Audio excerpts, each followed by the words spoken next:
আজ 16 মে শনিবার দেখে নিন আজকের বাছাই করা 15টি গুরুত্বপূর্ণ খবর। শুরুতেই হেডলাইন্স। নওশাদের বক্তব্যে টেবিল চাপড়ে সমর্থন শুভেন্দুর, বিধানসভায় বিরোধী কণ্ঠ নিয়ে নতুন বার্তা। ঘরছাড়া টিএমসি কর্মীদের ফেরাবে বিজেপি, কিন্তু শর্ত বেঁধে দিলেন শুভেন্দু অধিকারী। আরজিকর কাণ্ডে গাফিলতির অভিযোগে সাসপেন্ড প্রাক্তন সিপি বিনীত গোয়েল সহ 3 আইপিএস, বড় ঘোষণা মুখ্যমন্ত্রী শুভেন্দুর। যারা বেরিয়ে যাওয়ার তারা বেরিয়ে চলে যান, নতুন করে তৃণমূল গড়ব, বড় ঘোষণা মমতার। 7 দিনের মধ্যে রিপোর্ট তলব। এছাড়াও রয়েছে আরো বেশ কিছু খবর। বাংলা পলিটিক্সের সমস্ত খবর প্রতিদিন সকালে দেখতে সাবস্ক্রাইব করুন আমাদের বি পলিটিক্স চ্যানেলটি। আর একটা লাইক করার অনুরোধ রইল, আপনার একটা লাইক আমাদের কাজ করার উৎসাহ অনেকটাই বাড়িয়ে দেয়। এবার আসছি বিস্তারিত সংবাদে। বিরোধীদের কণ্ঠরোধ করা হবে না, বিধানসভায় প্রথম বক্তৃতাতেই এমন আশ্বাস দিয়েছেন শুভেন্দু অধিকারী। আর এদিন আইএসএফ বিধায়ক নওশাদ সিদ্দিকী বক্তব্য রাখতে উঠলেই তার একাধিক মন্তব্যে টেবিল চাপড়ে সমর্থন জানাতে দেখা যায় শুভেন্দুকে। নওশাদের আগে বক্তব্য রাখতে উঠে 2021 সালের ভোট পরবর্তী হিংসার প্রসঙ্গ তোলেন বিধায়ক তাপস রায়। এরপর নওশাদ বলেন, আজ তাপস রায় যা বলেছেন তা খুব একটা ফেলে দেওয়ার নয়। 2021 সালের পরিস্থিতির কথা উল্লেখ করে তিনি জানান, ভোটে জয়ের পর টানা 6 মাস এমন পরিস্থিতির মধ্যে কাটিয়েছেন যখন তার মনে হয়েছিল ইস্তফা দিয়ে দেন, যাতে তার কর্মীদের ওপর অত্যাচার বন্ধ হয়। নওশাদের এই মন্তব্য শুনে মুখ্যমন্ত্রীকে হাসতে দেখা যায়। উল্লেখ্য, আগের বিধানসভায় বিরোধী দলনেতা থাকাকালীন শুভেন্দু অধিকারী বারবার তৃণমূলের বিরুদ্ধে হিংসার অভিযোগ তুলেছিলেন। তবে শুভেন্দুর প্রতিক্রিয়া দেখি নওশাদ স্পষ্ট করে বলেন, তিনি বিজেপিকে কোনোভাবেই দরাজ সার্টিফিকেট দিচ্ছেন না। পাশাপাশি তার দাবি, এবারও বহু ধর্মস্থান আক্রান্ত হয়েছে এবং সেই বিষয়টি বিজেপির নজর রাখা উচিত। এদিন শুভেন্দু অধিকারী আরো বলেন, আগে বিরোধীদের পাঠানো চিঠির প্রাপ্তি স্বীকার করা হতো না। সেই বক্তব্যকে সমর্থন করে নওশাদ সিদ্দিকী বলেন, তাদের ক্ষেত্রেও একই অভিজ্ঞতা হয়েছে। তবে এবার মুখ্যমন্ত্রী আশ্বাস দিয়েছেন চিঠির প্রাপ্তি স্বীকার করা হবে। বিধানসভার কার্যক্রম লাইভ স্ট্রিমিং করার সিদ্ধান্তকেও স্বাগত জানান তিনি। নওশাদ বলেন, অতীতে বিরোধীদের বক্তব্য শাসক পক্ষের অপছন্দ হলেই চিৎকার করে থামিয়ে দেওয়া হতো। তবে তিনি আশা করেছেন সেই পরিস্থিতি আর ফিরবে না। একই সঙ্গে মানুষের স্বার্থে বিরোধীরা গঠনমূলক ভূমিকা নেবে বলেও জানান তিনি। ঘরছাড়া টিএমসি কর্মীদের ফেরাবে বিজেপি, কিন্তু শর্ত বেঁধে দিলেন শুভেন্দু অধিকারী। বিজেপি সরকারের প্রথম বিধানসভা অধিবেশনেই ভোট পরবর্তী হিংসার অভিযোগ তুলে সরব হয় তৃণমূল। বিরোধী দলনেতা শোভনদেব চ্যাটার্জি দাবি করেন, বহু তৃণমূল কর্মী এখনো ঘরছাড়া। তার অভিযোগ, বিজেপি ভয় নয় ভরসায় প্রতিশ্রুতি দিলেও বাস্তবে মানুষের ভয় বেড়েছে। তিনি মুখ্যমন্ত্রী শুভেন্দু অধিকারীর কাছে আবেদন জানান, যাতে মানুষ নিরাপদে বাড়ি ফিরতে পারেন। এদিন বিনা প্রতিদ্বন্দ্বিতায় স্পিকার নির্বাচিত হন রথীন্দ্র বসু। অধিবেশনে শুভেন্দু বহুদলীয় গণতন্ত্র মেনে বিধানসভা চালানোর বার্তা দেন। পরে শোভনদেবের বক্তব্য চলাকালীন উত্তেজনা তৈরি হলে বিজেপি বিধায়কদের শান্ত করেন মুখ্যমন্ত্রী নিজে। শোভনদেবের অভিযোগের জবাবে শুভেন্দু বলেন, তার জানা মতে কেউ ঘরছাড়া নয়, তবে তালিকা দিলে প্রশাসন খতিয়ে দেখবে। শর্ত হিসেবে তিনি জানান, সংশ্লিষ্ট ব্যক্তির বিরুদ্ধে 2021 সালে নির্বাচন পরবর্তী সন্ত্রাসের অভিযোগ থাকা চলবে না।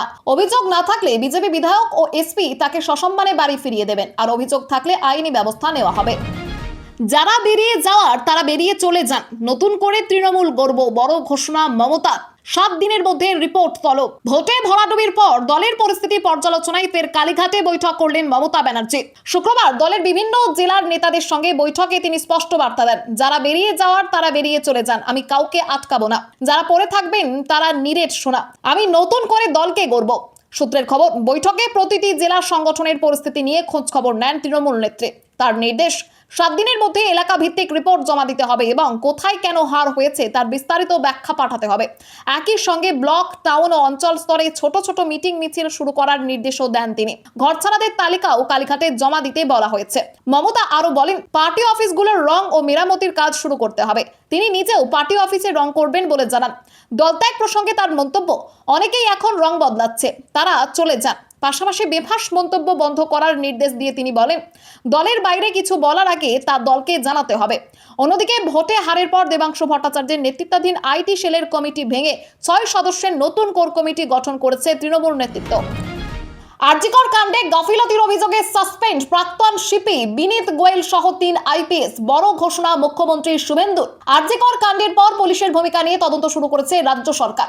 গাফিলতি এফআইআর করতে দেরি এবং যথাযথ পদক্ষেপ না করার অভিযোগে 3 জন আইপিএস অফিসারকে সাসপেন্ড করা হয়েছে। তারা হলেন প্রাক্তন পুলিশ কমিশনার বিনীত গোয়েল, কলকাতা পুলিশের প্রাক্তন ডিসি সেন্ট্রাল ইন্দিরা মুখোপাধ্যায় এবং অভিষেক গুপ্তা। মুখ্যমন্ত্রী শুভেন্দু অধিকারী জানিয়েছেন, সেই সময় পুলিশ আধিকারিকদের ভূমিকা খতিয়ে দেখা হবে। তবে মূল মামলা তদন্ত যেহেতু সিবিআই করছে, তাই সেই তদন্তে রাজ্য সরকার হস্তক্ষেপ করবেন না। নির্যাতিতার পরিবারকে 2 পুলিশ অফিসার ঘুষ দিতে চেয়েছিলেন বলে অভিযোগ উঠেছিল, সেটিরও তদন্ত করে দেখা হবে। মুখ্যমন্ত্রী আরো বলেন, যাদের বিরুদ্ধে অভিযোগ রয়েছে তাদের সাসপেন্ড না করে বিভাগীয় তদন্ত সম্ভব নয়। হোয়াটসঅ্যাপ চ্যাট, কল রেকর্ডিং এবং তৎকালীন মুখ্যমন্ত্রীর নাম ছিল কিনা তাও খতিয়ে দেখা হবে। আরজি করের ঘটনা রাজ্যকে নাড়িয়ে দিয়েছে বলেও মন্তব্য করেন তিনি। প্রেসিডেন্সি জেলে কয়েদিদের কাছে স্মার্টফোন, জেল সুপারকে সাসপেন্ড করলেন মুখ্যমন্ত্রী। প্রেসিডেন্সি জেলের সুপার ও চিফ কন্ট্রোলারকে সাসপেন্ড করার ঘোষণা করেছেন মুখ্যমন্ত্রী শুভেন্দু অধিকারী। শুক্রবার নবান্নের সাংবাদিক বৈঠকে তিনি জানান, প্রেসিডেন্সি জেলে কয়েদিদের স্মার্টফোন ব্যবহার এবং জেল কর্তৃপক্ষের একাংশের সঙ্গে দুষ্কৃতীদের আঁতাতের অভিযোগ সামনে এসেছে।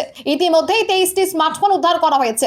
মুখ্যমন্ত্রীর দাবি, পূর্বতন সরকারের অপদার্থতার কারণে জেলের ভিতর ফোন ব্যবহারের মতো ঘটনা ঘটেছে। তিনি বলেন, গোটা রাজ্যের অপরাধীরা জেলের ভেতরে থেকেই নিজেদের নেটওয়ার্ক চালিয়ে যাচ্ছে এবং বছরের পর বছর নিচু স্তর থেকে ওপর স্তর পর্যন্ত একটি নেক্সাস তৈরি হয়েছে। এই ঘটনায় ডিজি কারেকশনাল হোমকে বিষয়টি জানানো হয়েছে। একই সঙ্গে রাজ্যের সমস্ত সংশোধনাগার কর্তৃপক্ষকে কড়া বার্তা দেন শুভেন্দু অধিকারী। তার স্পষ্ট বক্তব্য, অপরাধীদের কোনোভাবেই সাহায্য করা যাবে না এবং আজ থেকে এই ধরনের কাজ বন্ধ করতে হবে। দমদম সেন্ট্রাল জেল থেকে বহরমপুর জেল পর্যন্ত একাধিক জায়গা থেকে এই ধরনের অভিযোগ এসেছে বলেও জানান তিনি। অভাব অভিযোগ শুনতে এবার জনতার দরবার চালু করছেন মুখ্যমন্ত্রী শুভেন্দু। প্রস্তুতি শুরু রাজ্য প্রশাসনের। অভাব অভিযোগ সরাসরি শোনার জন্য জনতার দরবার চালু করতে চলেছেন মুখ্যমন্ত্রী শুভেন্দু অধিকারী। নবান্ন সূত্রে খবর, সপ্তাহে 1 বা 2 দিন 2 ঘন্টা করে এই দরবার বসবে। যদিও রাজ্য প্রশাসনের তরফে এখনো আনুষ্ঠানিকভাবে কিছু ঘোষণা করা হয়নি। সূত্রের দাবি, জনতার দরবারে মুখ্যমন্ত্রীর সঙ্গে 1 বা 2 জন আধিকারিক উপস্থিত থাকবেন। জুন মাস থেকেই এই কর্মসূচি শুরু হতে পারে বলে জানা গিয়েছে। ইতিমধ্যেই রাজ্য প্রশাসনের শীর্ষ স্তরের আধিকারিকেরা প্রস্তুতি করেছেন বলেও নবান্ন সূত্রে দাবি করা হয়েছে। কিভাবে এই জনতার দরবার পরিচালিত হবে, সাধারণ মানুষের অভাব অভিযোগ কিভাবে গ্রহণ করা হবে এবং তার সমাধানের প্রক্রিয়ায় বা কি হবে তা নিয়ে প্রশাসনিক স্তরে পরিকল্পনা চলছে। রাজ্য সরকারের এই উদ্যোগকে সাধারণ মানুষের সঙ্গে সরাসরি যোগাযোগ বৃদ্ধির পদক্ষেপ হিসেবেই দেখা হচ্ছে। পালা বদলের পর তৃণমূল নেতাদের বিরুদ্ধে পোস্টার, সিউড়িতে রাজনৈতিক চাপানোতর। রাজ্যে রাজনৈতিক পালা বদলের পর এবার বীরভূমের সিউড়িতে তৃণমূল নেতাদের বিরুদ্ধে জুতোর মালা পরানো পোস্টার ঘিরে চাঞ্চল্য ছড়ালো। কে বা কারা এই পোস্টার লাগিয়েছে তা এখনো স্পষ্ট নয়। তবে ঘটনাকে কেন্দ্র করে শুরু হয়েছে তীব্র রাজনৈতিক চর্চা। সিউড়ি 2 নম্বর ব্লকের পুরন্দরপুর এলাকায় তৃণমূলের ব্লক সভাপতি নুরুল ইসলাম এবং কার্যকারী সভাপতি অশ্বিনী মণ্ডলের ছবিতে জুতোর মালা পরানো পোস্টার দেখা যায়। পোস্টারে লেখা হয়েছে, 2021-এ ভোট পরবর্তী হিংসার কারিগর বহিরাগত আতঙ্কবাদী ব্যক্তিদের পুরন্দর থেকে সামাজিকভাবে বয়কট করুন। এই ঘটনায় বিজেপির বিরুদ্ধে ষড়যন্ত্রের অভিযোগ তুলেছে তৃণমূল। যদিও বিজেপির দাবি তাদের কেউ এই ঘটনার সঙ্গে জড়িত নয়। গেরুয়া শিবিরের পাল্টা অভিযোগ, তৃণমূলের গোষ্ঠী কোন্দলের কারণেই এই পোস্টার সামনে এসেছে। অন্যদিকে পশ্চিম মেদিনীপুরের চন্দ্রকোনার মনোহরপুর বাজারেও তৃণমূল নেতাদের নাম ঝুলিয়ে প্রতিবাদ দেখা যায়। সেখানে 12 জন তৃণমূল নেতার নাম উল্লেখ করে প্রশ্ন তোলা হয়েছে, 2011 সালের পর কেন নেপাল মানিককে ঘরছাড়া হতে হয়েছিল এবং তার নামে কেন পুলিশ কেস করা হয়েছিল। ফলতায় পুনর্নির্বাচনের আগে তুঙ্গে রাজনৈতিক লড়াই, প্রকাশ্যে এসে ফর্মে জাহাঙ্গীর খান। আগামী 21শে মে ফলতা বিধানসভার পুনর্নির্বাচনকে ঘিরে রাজনৈতিক উত্তাপ ক্রমশই বাড়ছে। তার আগে শনিবার বিজেপির কর্মী সভায় যোগ দিতে ফলতায় আসছেন মুখ্যমন্ত্রী শুভেন্দু অধিকারী। বিজেপি প্রার্থী দেবাংশু পান্ডার সমর্থনে এই সভা হবে। এছাড়াও 19শে মে প্রচার শেষ দিনে মুখ্যমন্ত্রীর রোড শো হওয়ার কথাও জানা গিয়েছে।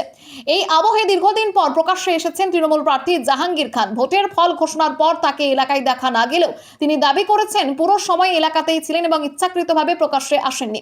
তার বক্তব্য, বিজেপি ক্ষমতায় আসার পর রাজ্যের বিভিন্ন জায়গায় পরিস্থিতির কথা মাথায় রেখেই তিনি কর্মী সমর্থকদের নিরাপত্তাকে অগ্রাধিকার দিয়েছেন। জাহাঙ্গীর খান আরো বলেন, আলাদা করে প্রচারের প্রয়োজন নেই, কারণ এলাকার মানুষ তার কাজ জানেন। পাশাপাশি আইপিএস অজয় পাল শর্মাকে ঘিরে রাজনৈতিক বিতর্কেও তিনি পাল্টা প্রশ্ন তোলেন, যদি ভোট সঠিকভাবে হয়ে থাকে তাহলে গোটা কেন্দ্রে ফের ভোটের প্রয়োজন পড়লো কেন। উল্লেখ্য, 29শে এপ্রিল ফলতায় ভোটকে ঘিরে অশান্তি ও অনিয়মের অভিযোগ ওঠার পর নির্বাচন কমিশন পুরো কেন্দ্রে ফ্রেশ পোলের সিদ্ধান্ত নেয়। বছরখানেক আগে শুভেন্দুর কনভয়ে হামলার নাম জড়িয়েছিল, গ্রেপ্তার হলেন সেই তৃণমূল নেতা। বছরখানেক আগে তৎকালীন বিরোধী দলনেতা শুভেন্দু অধিকারীর কনভয়ে হামলার ঘটনায় গ্রেপ্তার হলেন তৃণমূল নেতা শুভঙ্কর দেব। শুক্রবার দীর্ঘ জিজ্ঞাসাবাদের পর তাকে গ্রেপ্তার করে পুলিশ। ঘটনাকে কেন্দ্র করে কোচবিহারে রাজনৈতিক শোরগোল তৈরি হয়েছে। গত বছর নভেম্বরে বিধাননগরের দত্তাবাদের স্বর্ণ ব্যবসায়ী ঘটনায় কোচবিহার 2 ব্লকের তৎকালীন তৃণমূলের সভাপতি সজল গ্রেপ্তার হওয়ার পর শুভঙ্কর দেকে ওই পদে দায়িত্ব দেওয়া হয়েছিল। শুক্রবার তাকে পুন্ডিবাড়ি থানায় ডেকে পাঠানো হয়। পরে দীর্ঘক্ষণ জেরার পর গ্রেপ্তার করা হয়। জেলা পুলিশ সুপার ইয়াসপ্রীত সিং জানান, গত বছর শুভেন্দুর কনভয়ে হামলার ঘটনায় তার নাম জড়িয়েছিল। সেই অভিযোগের ভিত্তিতেই পদক্ষেপ করা হয়েছে। উল্লেখ্য, গত বছর আগস্টে কোচবিহারের খাগড়াবাড়ি মোড়ে শুভেন্দুর বুলেট প্রুফ গাড়িতে হামলা ও ভাঙচুরের অভিযোগ ওঠে। বিজেপির দাবি ছিল হামলাটি পূর্ব পরিকল্পিত। ঘটনায় এলাকায় উত্তেজনা ছড়িয়ে পড়ে এবং পরিস্থিতি নিয়ন্ত্রণে আনতে পুলিশকে ব্যাপক বেগ পেতে হয়। সেই সময় 7 জনকে গ্রেপ্তার করা হয়েছিল। হুমায়ুন কবির রেজিনগর বিধানসভা কেন্দ্রে বিধায়ক পদ থেকে ইস্তফা দিয়েছেন। শুক্রবার তিনি নবনির্বাচিত স্পিকার রথীন্দ্র সেনের কাছে আনুষ্ঠানিকভাবে পদত্যাগপত্র জমা দেন। সদ্য সমাপ্ত নির্বাচনে হুমায়ুন কবির 2টি আলাদা কেন্দ্র থেকে জয়ী হয়েছিলেন।